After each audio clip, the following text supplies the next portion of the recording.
চট্টগ্রাম ৪ আসনে ত্রয়োদশ জাতীয় সংসদ নির্বাচনে বেসরকারিভাবে নির্বাচিত বিএনপির নেতা আসলাম চৌধুরী প্রার্থিতা বাতিল করেছেন আপিল বিভাগ। মঙ্গলবার প্রধান বিচারপতির নেতৃত্বে ৪ বিচারপতির আপিল বেঞ্চ এ রায় দেন। ফলে তার ফলাফল প্রকাশ করা যাবে না। এর আগে গত ১৫ জুন শুনানি শেষে রায়ের জন্য ৩০শে জুন দিন ধার্য করেছিলেন আপিল বিভাগ।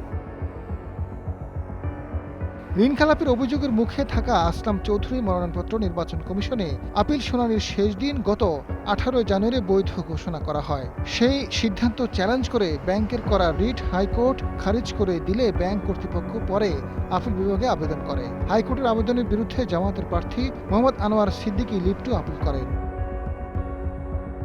গত ৩ ফেব্রুয়ারি আপিল বিভাগ আসলাম চৌধুরী প্রার্থিতা বহালের বিরুদ্ধে লিভ টু আপিল মঞ্জুর করেন। ফলে আসলাম চৌধুরী নির্বাচন করার সুযোগ পান। কিন্তু আপিল নিষ্পত্তি না হওয়া পর্যন্ত ফলাফল স্থির থাকবে এবং ফলাফল প্রকাশ হবে না বলে আদেশ দেওয়া হয়। গত ১২ ফেব্রুয়ারি জাতীয় সংসদ নির্বাচনে আসলাম চৌধুরী বিজয়ী হন, কিন্তু আদালতের আদেশের কারণে ফলাফল প্রকাশিত হয়নি।